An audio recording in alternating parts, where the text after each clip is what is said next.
नमस्कार दोस्तों। क्या अक्षय लिली को उस यक्षिणी से बचा पाएगा? जानने के लिए सुनते हैं आगे। यक्षिणी की बात सुनकर अक्षय के होश उड़ गए। उसने गिड़गिड़ाते हुए यक्षिणी की ओर देखकर कहा, ये तुम कैसी बात कर रही हो? भला मैं लिली को कैसे मार सकता हूँ? मैं लिली से बेइंतहा मोहब्बत करता हूँ। अरे मुझे तो उसकी जुदाई के एहसास से भी डर लगता है, और तुम कह रही हो कि मैं इसे मार दूँ? ये मुमकिन नहीं है। अक्षय की यह बात सुनकर यक्षिणी का चेहरा अचानक बदल सा गया। यक्षिणी का चेहरा देखते ही देखते एक बहुत ही बदसूरत चमगादड़ की सूरत में बदल गया। उसकी आंखों के अंदर से आग निकलती ही महसूस हो रही थी। अचानक उन आंखों की आग एक अजीब सी रोशनी में चमकने लगी और अक्षय को घूरने लगी।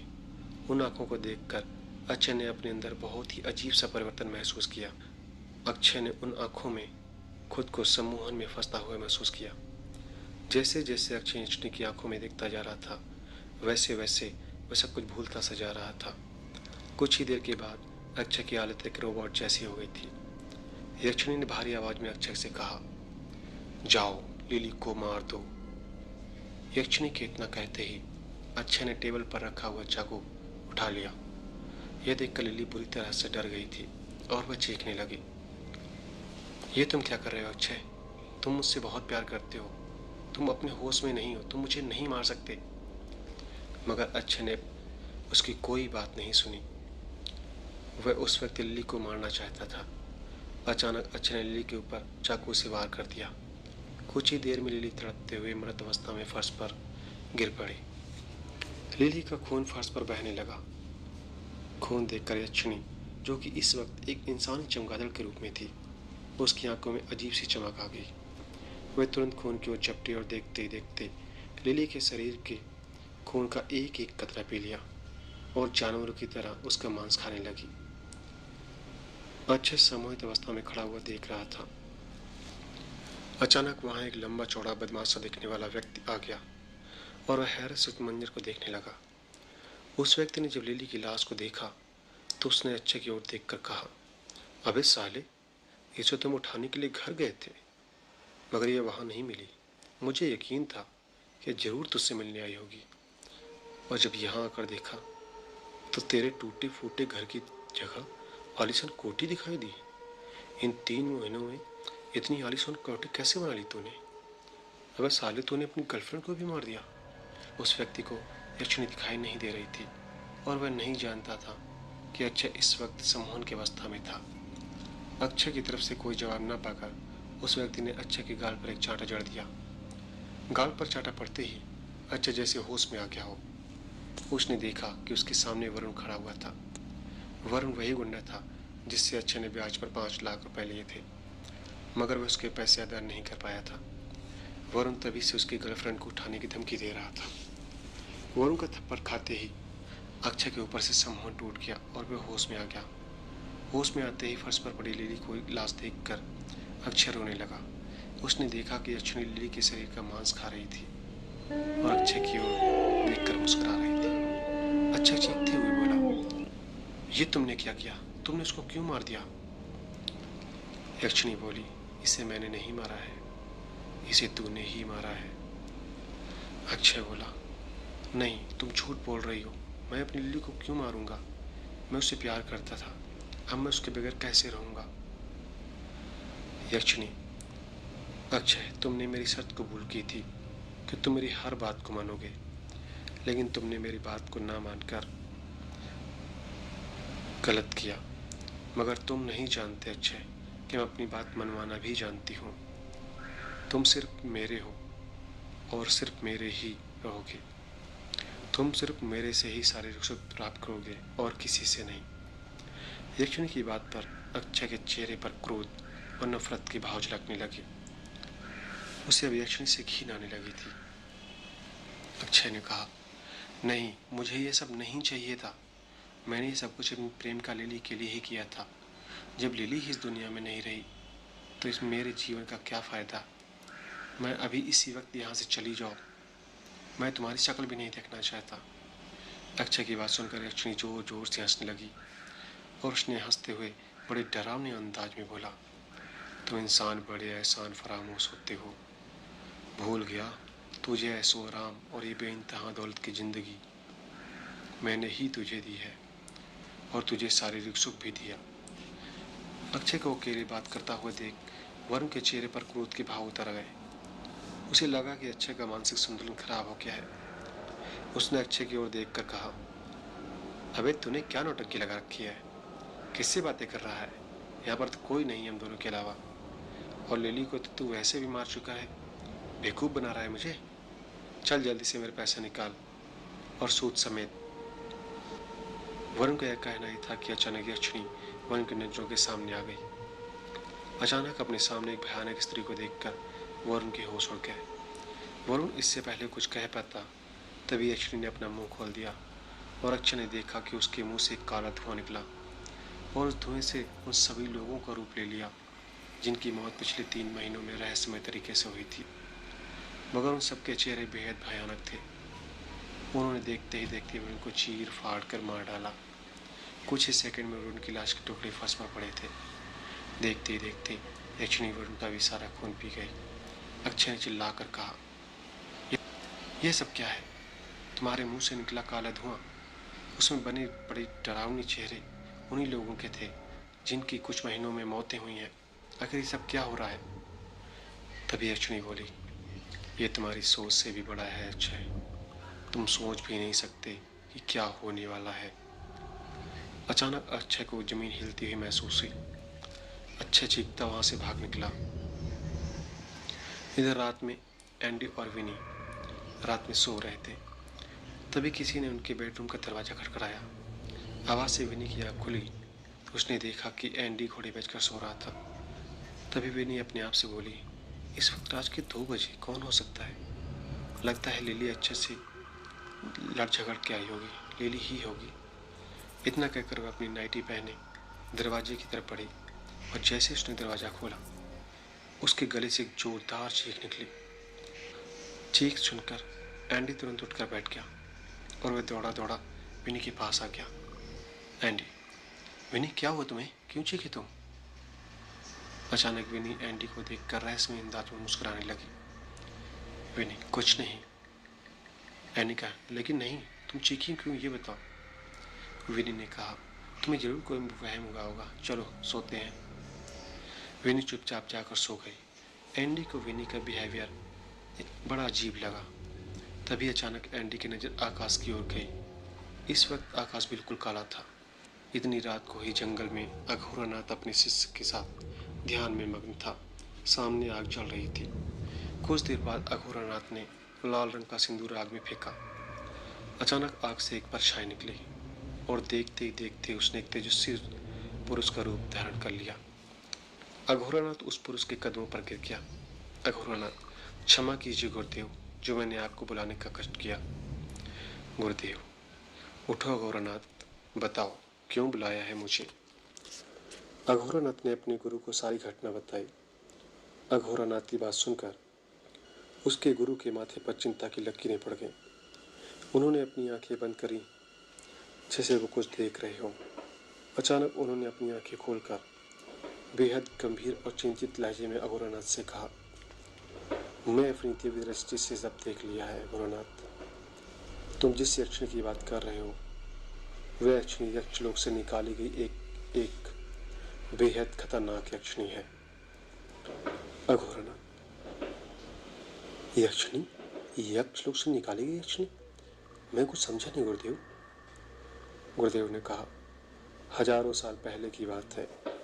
यक्षलोक में एक बेहद सुंदर यक्षिणी जिसका नाम रागिनी था। रागिनी की विचारधारा बहुत ही अलग थी। उस विचारधारा में उसकी सब करीबी सहेलियां 6 यक्षिणियां भी शामिल थीं। रागिनी खुद को देवताओं से ऊपर समझती थी। वो यक्षलोक पर अपनी हुकूमत चलाना चाहती थी और एक दिन उसने देवताओं से बगावत कर दी।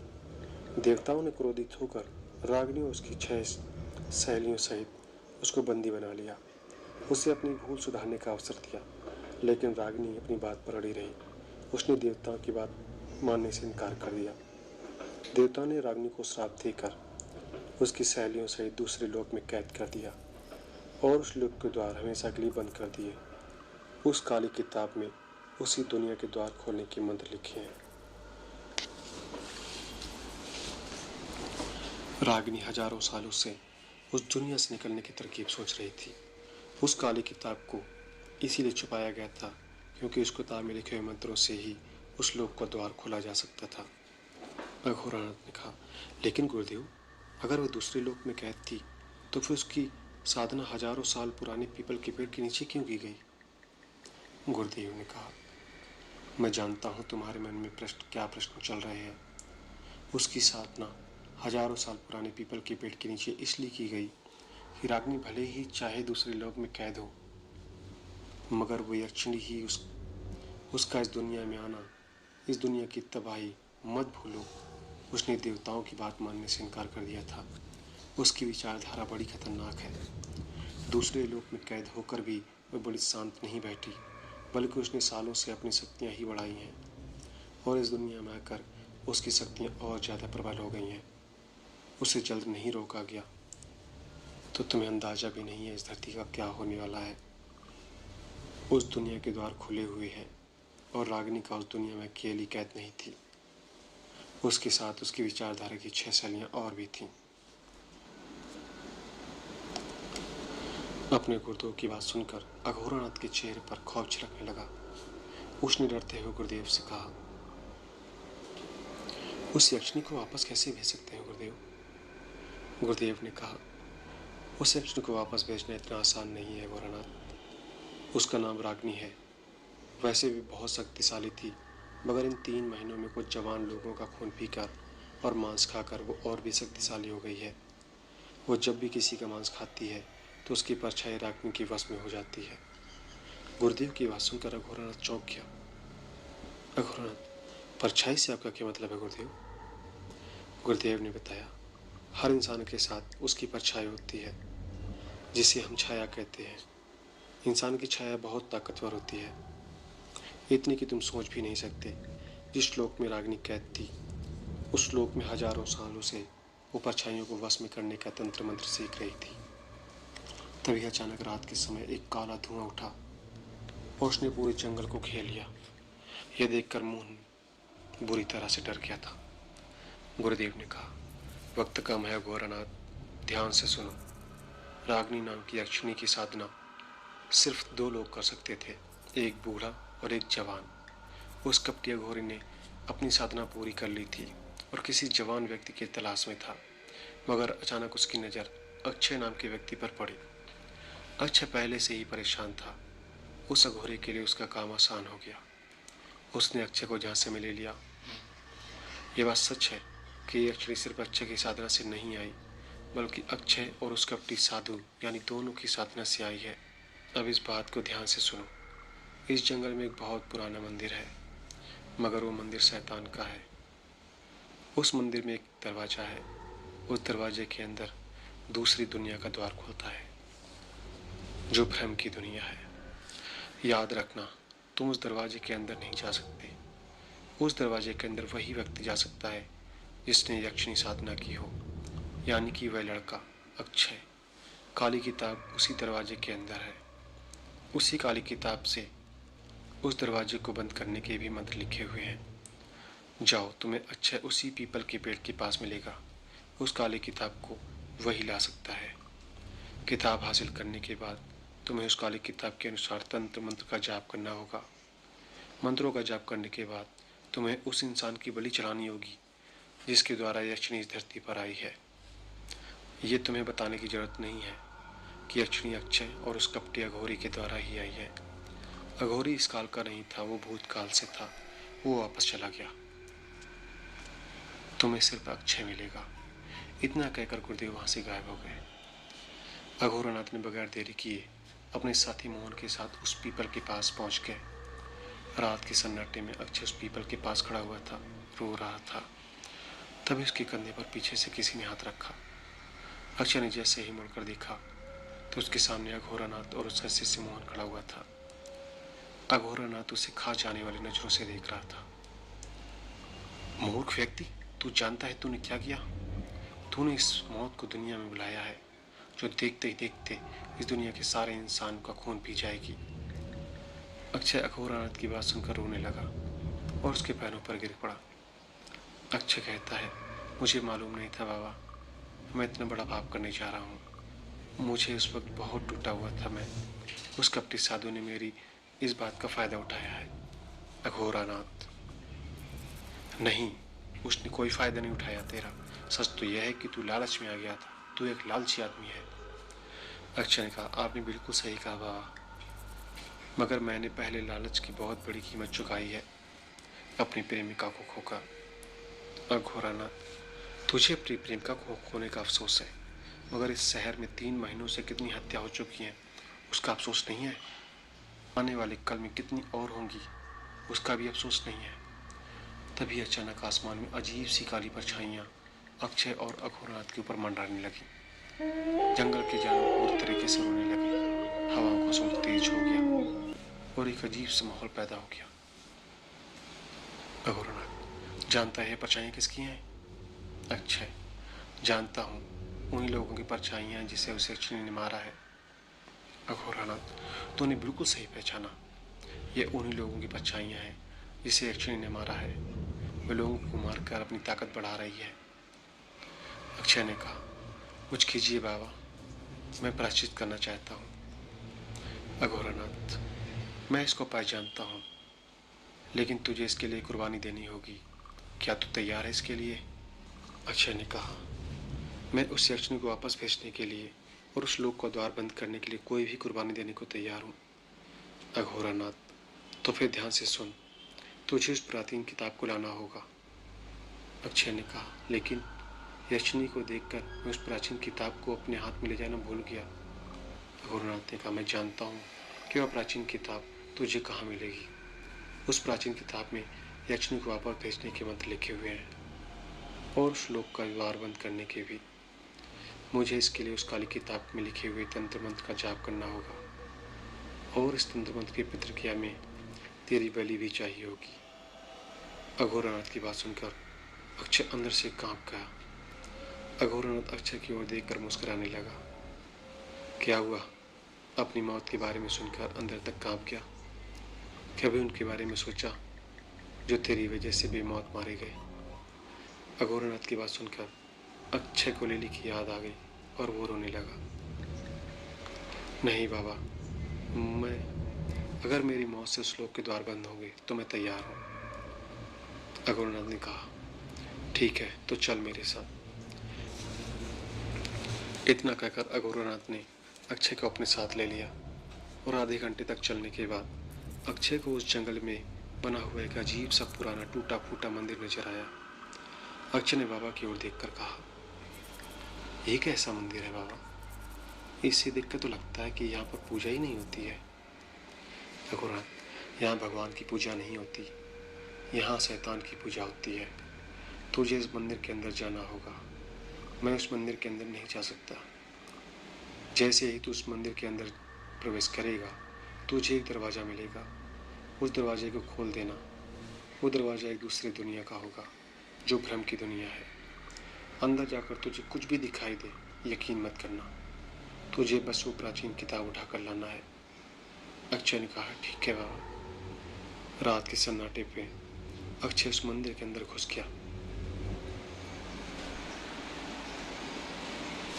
मंदिर के अंदर घुसते ही अक्षय के साथ क्या हुआ? क्या वो उस किताब को ला पाएगा या वहीं मारा जाएगा? जानने के लिए देखिए अगला एपिसोड। धन्यवाद। अगर ये कहानी आप लोगों को पसंद आ रही हो तो प्लीज़ लाइक करें, सब्सक्राइब करें और कमेंट करें।